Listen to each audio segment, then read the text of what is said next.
I'm sure you guys have seen the title for the video today. Should Pochettino be sacked for this very mid start to the season? I'll give you guys my answer, and my answer is absolutely not. But I know that sackings is like one of the favourite discussions with Chelsea fans. I mean, come on. I think sackings is kind of in like this club's culture and DNA at this point in time. I mean, even the new owners that took over like 18 months ago, they even came out to say that they don't want to sack. And then last season, we saw 4 to 5 different managers come and take over this club. So it's just like, there's not much we can do in those regards. But I feel like the question that I want to ask you guys watching this video right now is, do you feel like this current season, do you feel like it's a quick fix away? There's quick fix situations that can help save this season, salvage it, and help us climb the table and start winning again? Do you think that comes down to simply replacing the manager and hiring a new one? Do you think that comes down to signing maybe 1 or 2 more players in January and they will be the instant solutions to get us winning again? In my opinion, I think we're far past that point. And I think back in the day when owners would decide to sack managers, there were many salvageable moments to save during those seasons. A lot of times we sacked managers, there was an immediate bounce because our players were that good. We had a spine and core in that team where a lot of times if managers weren't performing, it was their fault for not inspiring the players, getting the best out of them, or using these guys in the right manner. But my thing is, if we sack Pochettino, first of all, who would even want to take this job right now? Like, not only are you not going to do anything with this team, you're not going to have no time, but you're going to ruin your reputation. I feel like the only guys that would apply for this job right now, if Pochettino got sacked, would be Sado Macinus. Like, you love the humiliation. That's what you're here for. But I guess for me, our season's issues solely down to Mauricio Pochettino alone by himself. And I feel like this is where I want to have a discussion and conversation right now, because obviously it's not. I feel like it's a collective thing. I feel like it comes from not just the manager, because he takes accountability for certain games. Let's keep things real. We saw last night.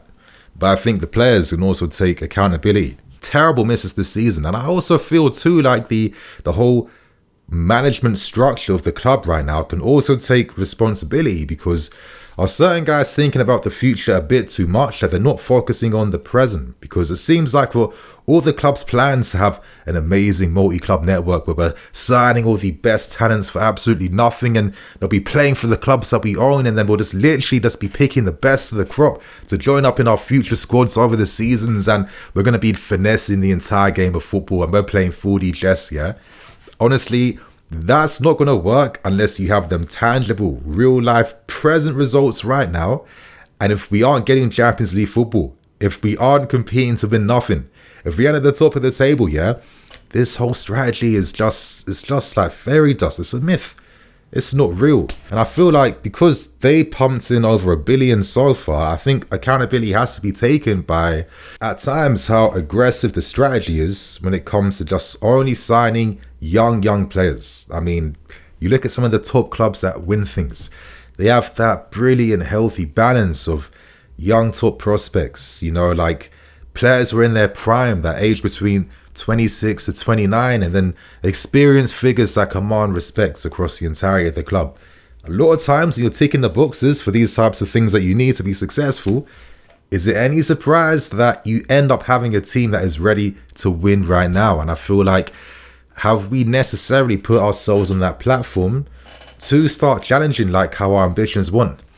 I'm not too sure, my friends. Obviously, you're going through the replies and you're seeing a little bit of a pattern that comes from them, right?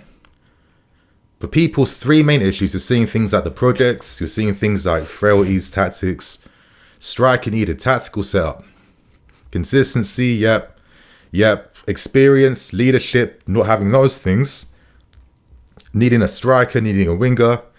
A lot of the criticism you're seeing tends to fall around recruitment issues, right? It tends to fall around that we necessarily sign the right best players to actually help us achieve our objectives for this season.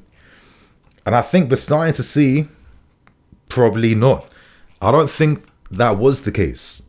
And I feel like Pochettino, if we remember in the summer, he did actually call for a lot of experienced players to help in the Premier League, which is one thing he really, really commanded. Obviously, he doesn't really get to choose the transfers. I think we know this after his comments about being surprised by Cole Palmer, and obviously the club pushing Palmer more than Mauricio Pochettino wanting him. But he accepts him, and he's been an amazing signing for us. We all know that as fans, but it does kind of give the example of, are the manager and is the recruitment really united when it comes to fighting for these objectives for the season? I'm not too sure. And then it makes me think, is it fully Pochettino's fault that maybe he's working with a squad that's a bit younger than what he originally had hoped for? And I feel like, to be fair, I feel like, listen, I can kind of understand some of the grievances, right?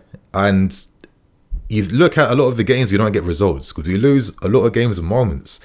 If we had a bit more experience, or players that clock their prem already, they might not be that nervous when they're one-on-one against the goalkeeper, or if they have a header.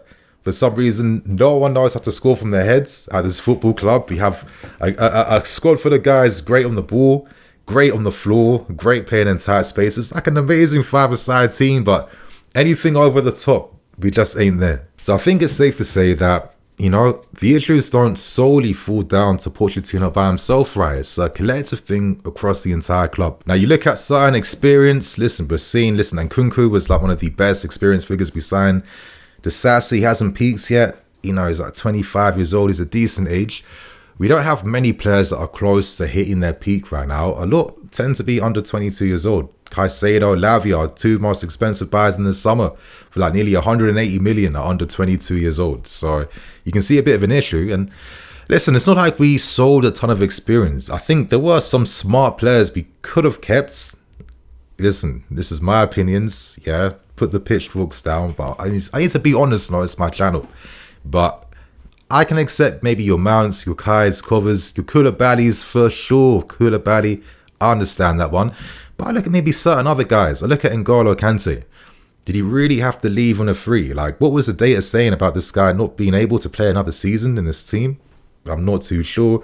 I'm looking at maybe Azpilicueta. Yes, I think we all felt like as a fan base he had to go, but he was one of the dressing room leaders, right? He was one of the vocal guys, popular guys. He galvanizes the team. He was there with your Terrys and Coes. That's the type of leadership that passes down to the new generation of Chelsea players that don't really have any ties to the club right now. Everyone is new at this football club, to the ground staff, to the catering team, to the players themselves. So that bit of normalcy could have helped a little bit. But I'm looking at N'Golo Kante. I feel like he should have been a guy that stays here. He would have been a big help for us. And my controversial one, yeah, I think even Lukaku. I feel like a guy like Lukaku, you just tell him, listen, we ain't going to let you go out on loan. You can cry, you can do what you want. You're staying with us. He would have responded to that. I think Poch was open to working with him, and I feel like, you know, our guaranteed source of goals, banging them in for fun with Roma. Listen, he'd have to win the fan base over, but the best way to do that is by getting goals. And you just know that the chances that some of our forwards have been missing throughout this season wouldn't have happened with Lukaku in the squad. And I just think there's little small things we could have done to at least like gradually change the team, instead of like forcing everything in like, what, 12 months. That's all I'm saying, yeah?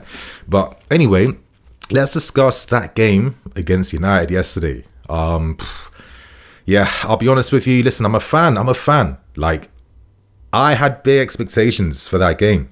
Like, we haven't beaten Man United, my God, since like the 5th of November 2017 in the league, for God's sake. Our last win against them was a 3-1 win in 2020 in the FA Cup. For some reason, United have become our bogey team, and it's like they've also been falling down and getting mid alongside us, yet we still can't beat them. They're literally like the definition of our bogey team. And I'm sorry, like, as a fan base, we're all thinking, yo, this is probably the best time to play against United yesterday and hopefully finally get a win at Old Trafford. And to lose in that manner, it's going to hurt, especially when the expectations, they were here. I mean, bro, you guys have seen some of the stats on screen, right? You know, let's actually go to SofaScore. Let's see the peppering that we got for Man United's. As you can see right here, what's the first thing that stands out? You're seeing the XG. 4.17 to United's, 1.52 to us. You know, you're looking at disgusting stats like United having 28 shots on goal against us, 28 to our 13. Can Poch even excuse the performance yesterday? Let's keep things objective and let's actually read what he said post-match after the game. And as Pochettino said, yes, disappointed because we didn't start the game well. Yes, they start better than us, more energy, didn't match energy, blah, blah, blah. I think we create chances good enough. You know, we draw the game first half 1-1. We had some good moments. They score and they're more clinical. Second half, we start well, but then we concede. And of course, you need the energy to be more aggressive. Had more chances, blah, blah, blah. And then he says afterwards, you know, to play versus Brighton with one less for like over 60 minutes, you know, the extra time in the second half was like over 10 minutes. I think it really affects a little bit the energy and the performance of the players. Then too many players get injured. We need to recover them and as soon as possible to be more competitive and to have options and to play the team we want. This is not an excuse. It is only that. And I guess it comes down to how you take this in for yourselves, right?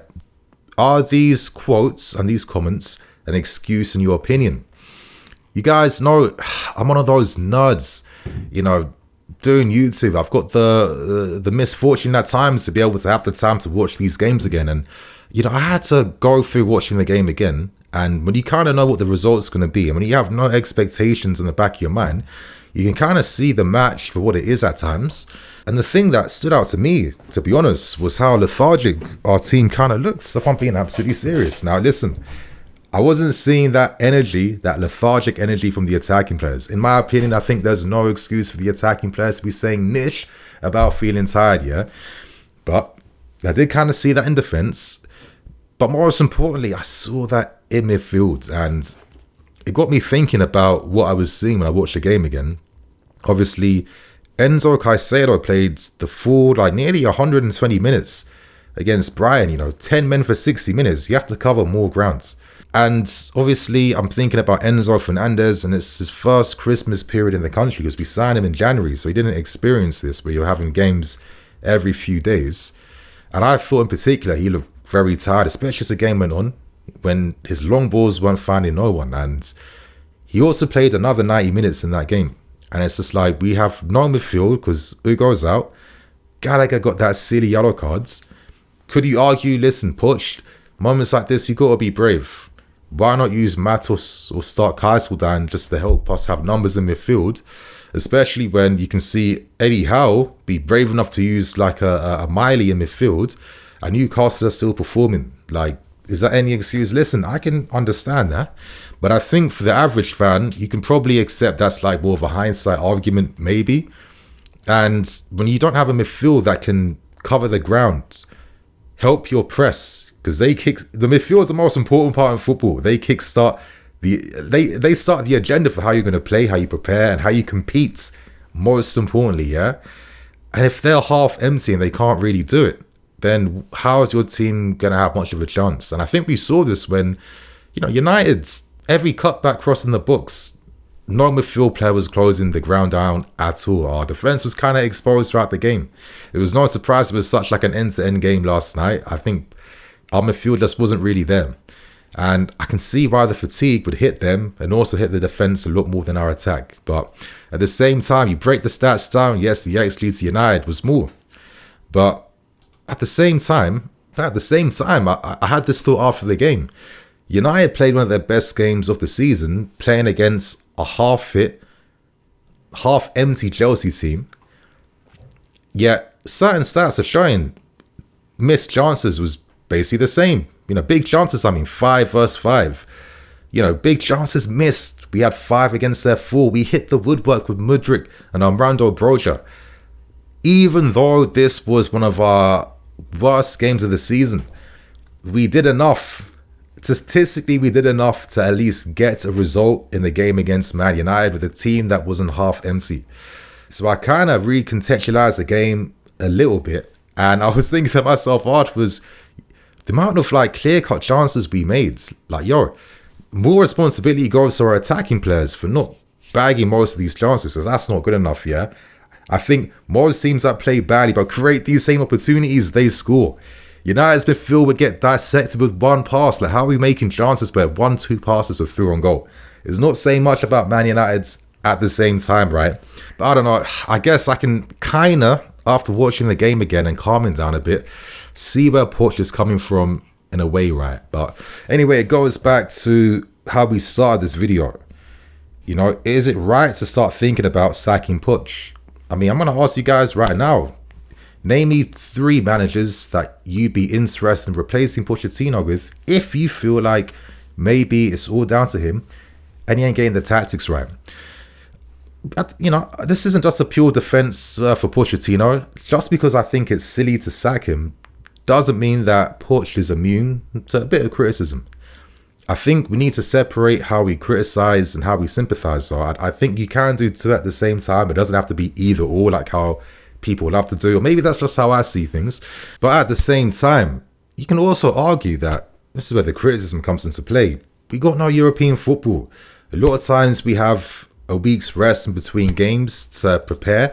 Yes, you know, we're getting hit by injuries and suspensions. It's not great, but come on, before that, we were having a week's break in between, and the results weren't necessarily leveling up as much as we necessarily hoped yet. And, you know, naturally fans are questioning some of the tactical decisions. Like, what is the utility of using centre-backs at full-backs sometimes, you know? What is the utility when you're using guys like Ben Chilwell as a left wing at the start of the season and not just using your actual wingers you have in the team? Did it really amount to much for us? Not really. At the same time, you know, I got some sympathies, and I think one key one is the fact that during that pre-season that we all got excited and gassed for and had high hopes for, because we were seeing a team that was able to create chances, which we struggled to do last season. We were seeing the introduction of a team that had ideas and an identity. That was the key thing. But let's also remember this. All the new players we signed, they were signed in August. Did Pochettino get to work with any of these guys outside of Nkunku, who was signed last year, or like Angelo Gabriel and Ugo Chukwu and Disasi for like a few days in the US before we signed the rest of our players? Absolutely not. So it didn't necessarily help with our preparation. And then when you miss out on one of the key guys of preseason, and I say this because I think Poch was relying a lot on Nkunku when I look back now. In terms of performance, he wasn't at his best, but in terms of how Poch was experimenting and using Nkunku, he was playing in a ton of different positions. I mean, you guys can see on screen right now. Let's actually go back to looking at preseason. Nkunku's playing up front at times. He's playing as a 10. He's playing on the left-hand side. And I think Poch was looking to find the best optimum way to use Nkunku for his team, yeah? So when this guy gets injured versus Dortmund, that kills a lot of prep. And then when the only guy understudy you have to Nkunku then gets injured, and we don't know when he's coming back in Chukwuemeka, I think that killed and ruined a lot of plans. But you know what, even though I understand the sympathies too, you can also argue that if most managers had optimum conditions, most would be absolute levels. As a manager, you also show your material by how you react and how you manage against adversity. I think that's also a fair thing. And at times, is Poch necessarily getting everything right? You know, at the start of the season, we're seeing more of the 3-2-5, but we really struggled because we didn't have that link guy. But even in certain games where we had attacking players on the bench, he wouldn't necessarily turn to using them. And there could be issues with his in-game management to help us get back in these games and we were goals behind, right? But it seemed like he realised, okay, we need to kind of get more goals. This team needs that. And we kind of became more of like a 4-2-3-1 team, leaving this 3-2-5 build-up thing behind us. And yes, more goals did come, but at the same time, we started to concede more goals. And when a lot of what you're doing is resting on Conor Gallagher's energy and midfield to play on both boxes, you have to imagine that if he has a bad game, or if he's not available, or if teams start to target Conor Gallagher, that's going to affect how you concede goals, right? That's going to affect your shape. Now that we've lost to Newcastle, you know, the next games against Everton and Sheffield United, for me, these are two of the biggest games of this season because we're playing against the type of team we've been notoriously known to struggle against. You know, teams that will sit back, park the bus, all that anti-football stuff. And if we can't show any signs of improvement against this type of opposition, who knows what the conversation might be like, you know? Hopefully we get by. We've got players coming back now. Of course, the return of Nkunku, Lavia. You know, these guys are coming back during December. Like, in a way, Gallagher, Gusto, these guys are coming back. And the strength of the squad now starts to look a lot better now, and I feel like our hopes of taking on the rest of what the Prem can offer is looking more promising. So I think a reaction is needed. You look at the league table, it's not ideal. As you can see here, we're still 11 points off the top when it comes to, hopefully getting a top 4 spot, yeah? But if we can at least win the next 2 games on the bounce against the type of teams that we should be beating, that can at least give some confidence and inspire the fan base a bit, because we have to know that we aren't just one of the pretenders where we'll compete against the big boys, but against any other team, we ain't there. We need to see that we can climb up the table slowly, and I think these next 2 games are going to be key. So in my opinion, I don't think it's time to start discussing whether Pochettino should be sacked. Let's be serious. No one has an answer behind who the next manager should be. And I think even though Poch can equally get criticism for certain decisions, as all managers can do, we have to also accept that it's not necessarily the perfect conditions. And knowing that the conditions aren't perfect, let's not act like a manager coming in next week is going to instantly change and resolve anything. That won't be the case, and it's got more likelihood to fail again, making us look like a laughingstock, making the whole club's PR go down. So any player we're trying to sign in the summer or January, the agents might be second questioning, is this the best move for my client when you've got all these other players to sign for you and no one's performing to the level that everyone hoped for? So I think we have to ride this out.